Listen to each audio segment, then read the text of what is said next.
Muy buenos días, muy buenas tardes, muy buenas noches, dependiendo usted, querido hermano, donde se encuentre y a la hora que esté viendo usted este programa. Un gusto y un placer saludarlo nuevamente a la distancia y más que nada agradecerles nuevamente por acompañarnos en la lección de este día martes 9 de febrero, que lleva como título Necesidad de la liberación de Dios. Pero antes de comenzar con nuestro estudio, pues me gustaría recordarles nuevamente que ahí en nuestra pantalla aparecen nuestros números telefónicos. De igual manera, también aparece el número telefónico en el cual usted puede llamar para conectarse con nosotros en la plataforma Zoom, que cada sábado pues tenemos ese privilegio de que podemos reunirnos como hermanos para poder dar seguimiento a la escuela sabática. Así que pues si usted gustaría unirse a nuestro grupo, pues solamente marque ese número y con gusto le daremos toda la información que usted necesita para poderse conectar al Zoom. Bueno, hermanos, sin más anuncios que compartirles, quisiera invitarlos, hermanos, a poder pedir ayuda del Todopoderoso. Así que aquellos que puedan, los invito a que nos postremos de rodillas, y aquellos que no, solamente inclinen su rostro. Vamos a orar, hermanos.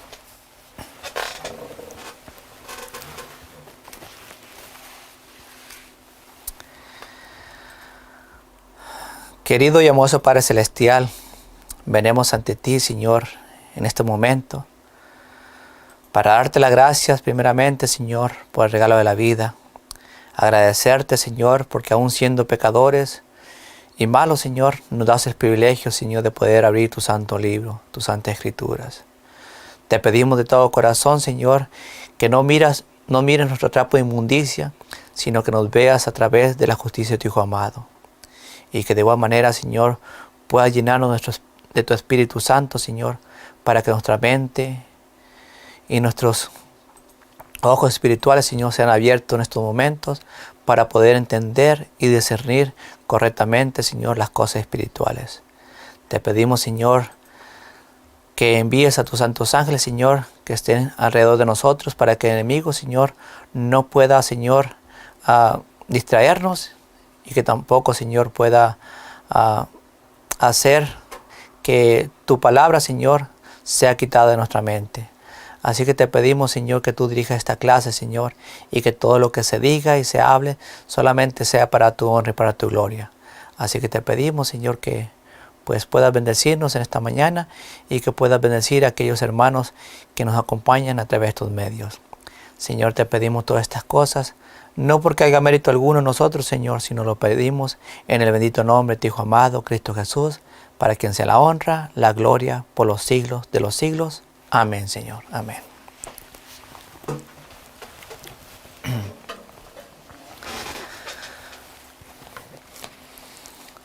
Bueno, una vez más quisiera pues repetir el tema o el subtema que vamos a estudiar hoy día martes 9 de febrero, que se titula Necesidad de la liberación de Dios. Un tema muy interesante, un tema en el cual pues vamos a poder entender cómo en el momento más crítico de la vida de David fue que el Señor pudo librarlo de un error que él cometió. Para poder estudiar este tema, hermanos, me gustaría darle una pequeña introducción de lo que vamos a leer hoy día. Vamos a leer un poco del libro Patriarcas y Profetas. Lleva en la página 679. Dice, la sierva del Señor dice: David y sus hombres no habían tomado parte en la batalla entre Saúl y los filisteos, a pesar de que habían acompañado a los filisteos al campo de batalla. Mientras los dos ejércitos se preparaban para el combate, el hijo de Isaí se encontró en una situación de suma perplejidad. Se esperaba que lidiara en favor de los filisteos. Si durante la lucha abandonaba el puesto que se le asignó y se retiraba del campo, no solo recibiría el calificativo de cobarde, sino también de ingrato y traidor a Aquís, que le había protegido y había confiado en él. Una acción tal cubriría su nombre de infamia y lo expondría a la ira de los enemigos mucho más temibles que Saúl. No obstante, no podía consentir en luchar contra Israel. Si lo hiciera, sería traidor a su país, enemigo de Dios y de su pueblo. Perdería para siempre el derecho de subir al trono de Israel. Y si mataban a Saúl en la batalla, se acusaría a David de haber causado esa muerte. Entonces vemos que en este momento difícil, David solamente podía ser librado por la gran bondad del Señor de Todopoderoso. Estaba en una situación muy difícil. Tenía que estar a favor de los enemigos del pueblo de Dios, de los filisteos, y tenía que luchar contra el pueblo de Dios. Así que pues estaba en una situación bastante difícil. Por eso el título lleva la necesidad de la liberación de Dios. Y vamos a comenzar con la primera pregunta que dice: ¿Cómo se sumió David en problemas más profundos? ¿Cómo se sumió David en problemas más profundos? Y para dar respuesta a eso, vayamos a 1 Samuel, capítulo 28, versículo 1 y 2. Y aconteció que en aquellos días los filisteos reunieron sus tropas para pelear contra Israel. Y dijo Aquís a David: «Sabe de cierto que has de salir conmigo a campaña, tú y tus hombres». David respondió a Aquís: «Ciertamente tú sabrás lo que tu siervo puede hacer». Aquís dijo a David: «Por tanto, te haré guarda de mi cabeza para siempre». El rey Aquís tenía la seguridad de que David iba a pelear a favor de él. ¿Por qué? Porque había sido su benefactor, había sido su protección cuando él huía de Saúl. Así que lo que menos esperaba Aquís es que David luchara con él y que fuera su escudero, porque Aquís sabía que David era un buen guerrero. Pero veamos, dice, ¿qué oración suya revela que finalmente aprendió de tales errores? Vamos a ver la oración que escribió David en el Salmo 141, versículo 3, en el cual dice: revela cómo él aprendió de sus errores. ¿De cuál error? Del hablar engaño, de hablar mentiras. Salmo 141,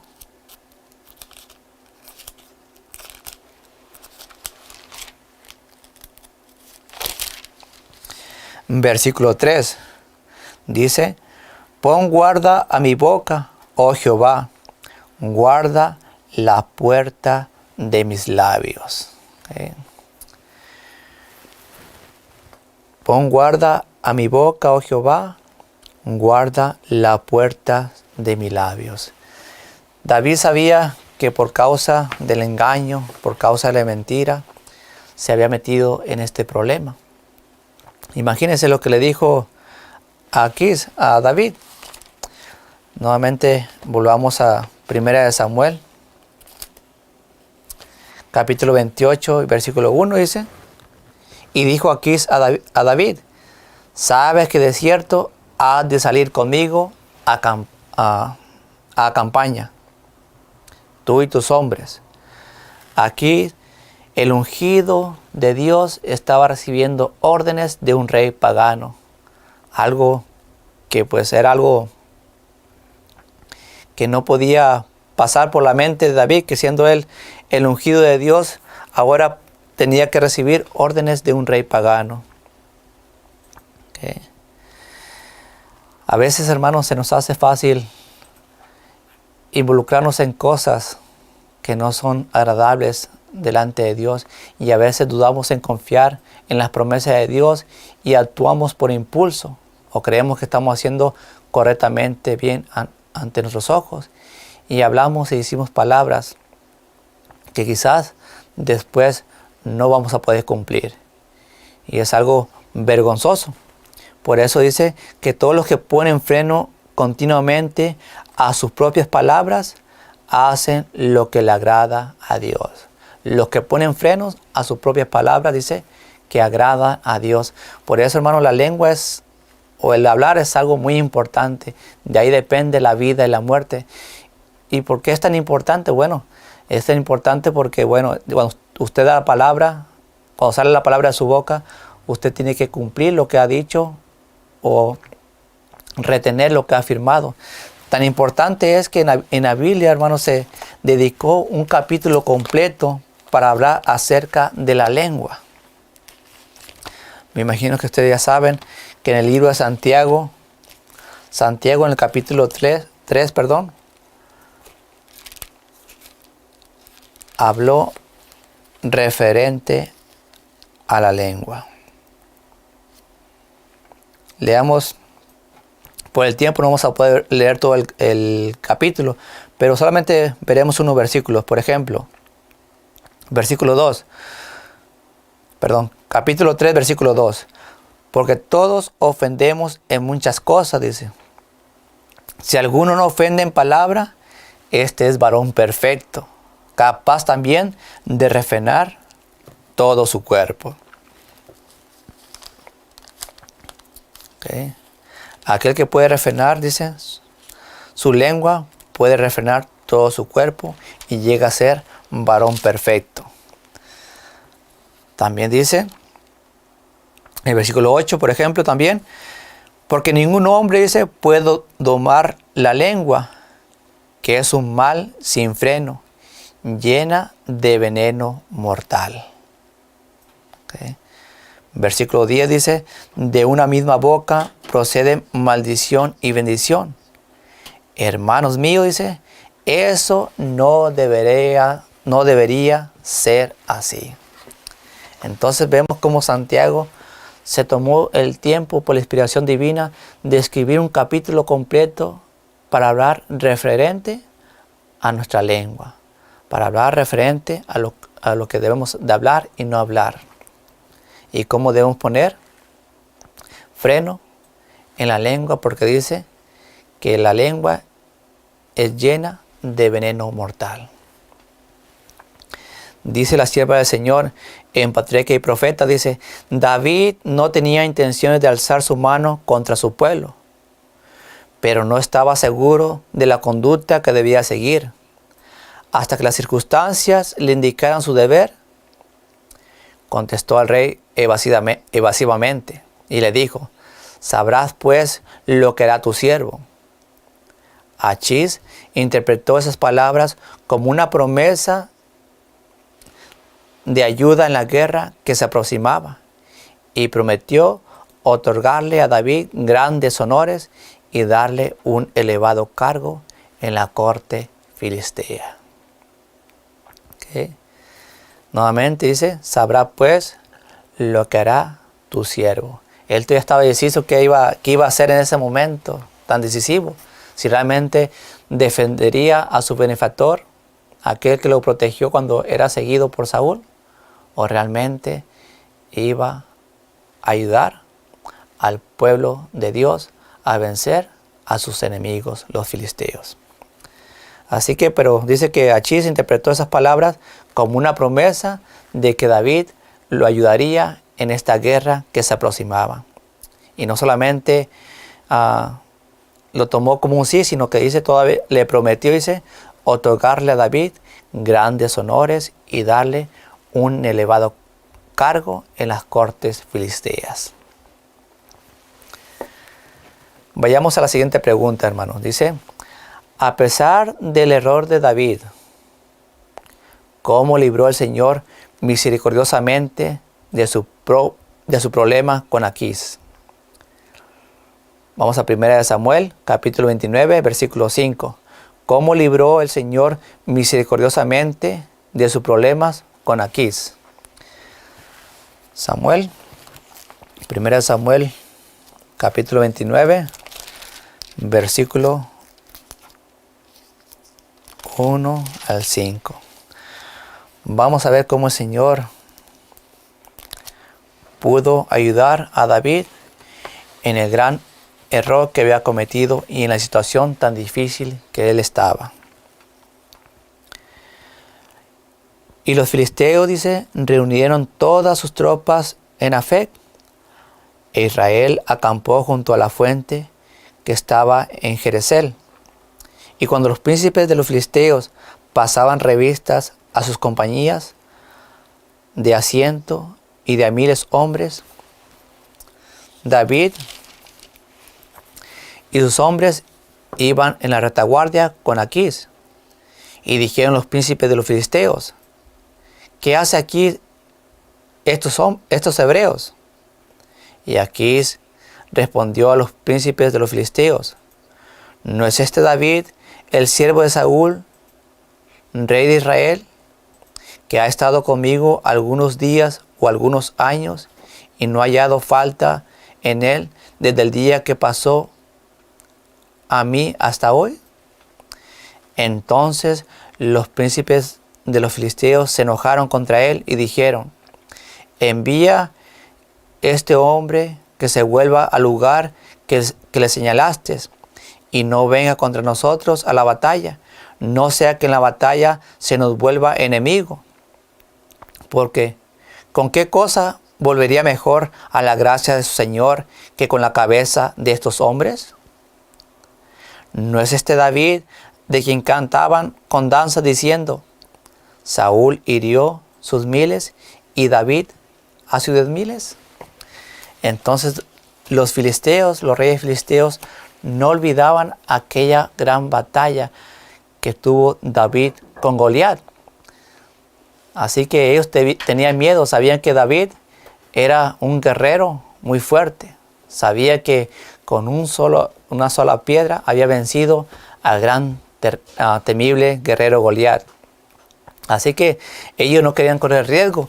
Así que se enojaron con el rey Aquís y le dijeron: bueno, si tú traes a este hebreo, no pelearemos contigo. Así que vuélvelo nuevamente para atrás, porque no sea que en la batalla se vuelva enemigo de nosotros. Ahora, David parecía ser librado de este problema. ¿Y cómo fue que fue librado? Mire lo que dice la sierva del Señor.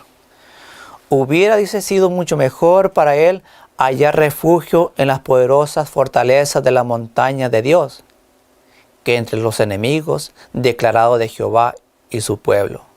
Pero el Señor, en su gran misericordia, no castigó este error de su siervo David, ni le dejó solo en su angustia y perplejidad. Pues aunque David, al perder su confianza en el poder divino, había vacilado y se había desviado del sendero de la integridad estricta, seguía teniendo en su corazón el propósito de ser fiel a Dios. Mientras que Satanás y sus huestes estaban activos y ayudaban a los adversarios de Dios y de Israel a hacer planes contra el rey que había abandonado a Dios, los ángeles del Señor obraban para librar a David del peligro en que había caído. Entonces vemos que aquí como el Señor intercede, dice, a través, usando los ángeles para poder desviar las mentes de estos príncipes filisteos. ¿Para qué? Para que devolvieran a David hacia atrás y no peleara contra el pueblo de Israel. Dice, los mensajeros celestiales movieron a los príncipes filisteos a que protestaran contra la presencia de David y de su fuerza junto al ejército en el conflicto que se avecinaba. Dice que los mensajeros celestiales movieron a los príncipes filisteos. Se le hizo entender a David que había tomado un mal camino, hermanos. Pero aún en su error, aún en su error, o aún en nuestros errores, Dios nos arrebata de las manos del cazador. Así que realmente, aun cuando David había cometido ese gran error de desconfiar del Señor, el Señor tuvo misericordia. ¿Por qué? Porque el Señor dice que miró en su corazón, que seguía teniendo en su corazón, dice, el propósito de ser fiel a Dios. Vayamos a una última pregunta, hermanos. Dice, describe la actitud de Aquís al enviar a David a casa. Versículo 6 al 11 del mismo capítulo 29. Y dice, Aquís llamó a David y le dijo, vive Jehová, que tú has sido recto y que me has parecido bien tu salida y entrada en el campamento conmigo. Que ninguna cosa mala he hallado en ti desde el día en que viniste a mí hasta hoy, pero en los ojos de los príncipes no agradas. Vuélvete pues y vete en paz, no haga lo malo en los ojos de los príncipes de los filisteos. Y David respondió a Aquís, ¿qué he hecho? ¿Qué has hallado en tu siervo desde el día que estoy contigo hasta hoy, para que no vaya y pelee contra los enemigos de mi señor el rey? Y Aquís respondió a David y dijo, yo sé que tú eres bueno ante mis ojos, como un ángel de Dios, mas los príncipes de los filisteos han dicho, no venga con nosotros a la batalla. Levántate pues muy de mañana tú y los siervos de tu señor que han venido contigo, y temprano en la mañana, cuando os levantéis al amanecer, partir. Y David se levantó muy de mañana, él y los suyos, para irse y regresar a la tierra de los filisteos, y los filisteos subieron a Jezreel. Entonces vemos, dice, describe la actitud de Aquís al enviar a David a casa. Yo creo que David tenía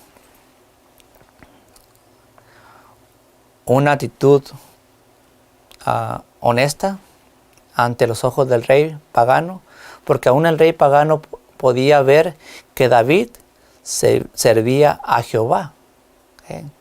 Porque él habla muy bien de él. Dice en el versículo 3, dice,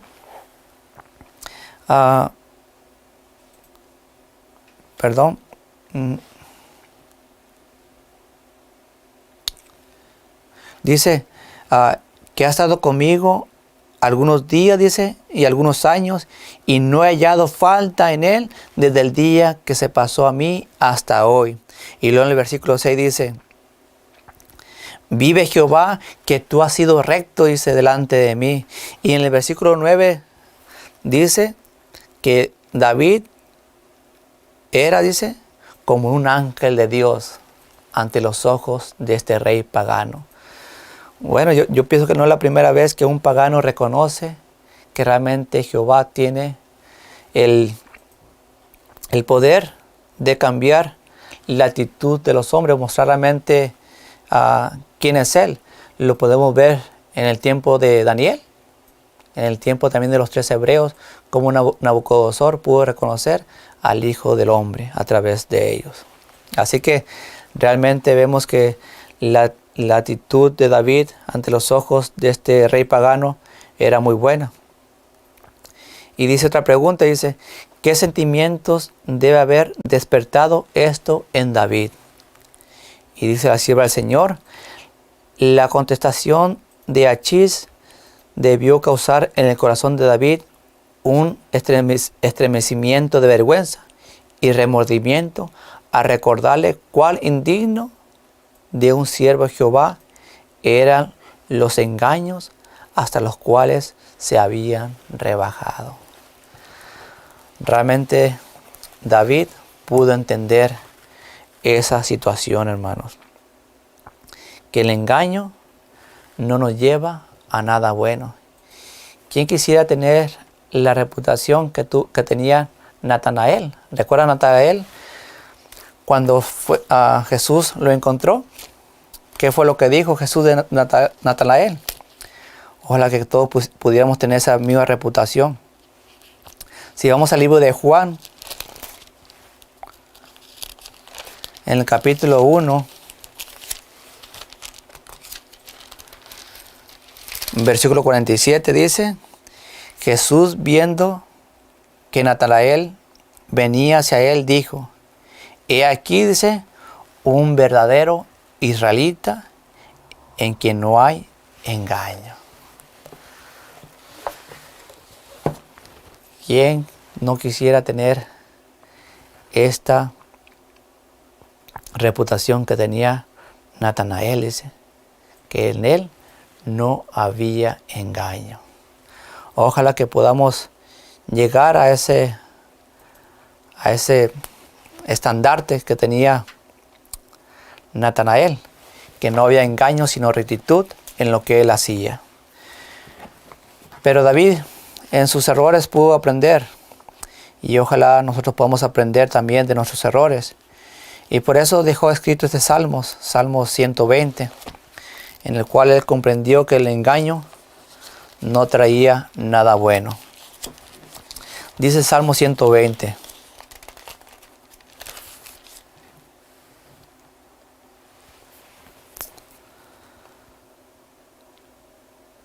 Versículo del 1 al 3. Clamé a Jehová en mi angustia, y él me respondió. Libra mi alma, oh Jehová, de labios mentirosos y de lengua engañosa. ¿Qué te dará o qué te aprovechará, oh lengua engañosa? ¿De qué nos beneficia, hermanos, la mentira? ¿De qué nos beneficia el engaño? Si al final de cuentas, como dice Gálatas, todo lo que el hombre sembrare, eso también segará. Bueno, hermanos, hasta aquí hemos terminado esta lección del día martes, esperando de todo corazón que haya sido una bendición para ustedes, como lo fue para nosotros. Pues nos invita a reflexionar que realmente en nuestras palabras no debería haber engaño. Y eso vamos a estudiarlo, Dios mediante, el día de mañana. Ahora me despido, hermanos, con esta promesa que el Señor nos ha dejado en el libro de Números, capítulo 6, versículos 24, 25 y 26, que dice, Jehová te bendiga y te guarde, haga resplandecer Jehová su rostro sobre ti y tenga de ti misericordia. Jehová hace sobre ti su rostro y ponga en ti paz. Que Dios te bendiga, hermano.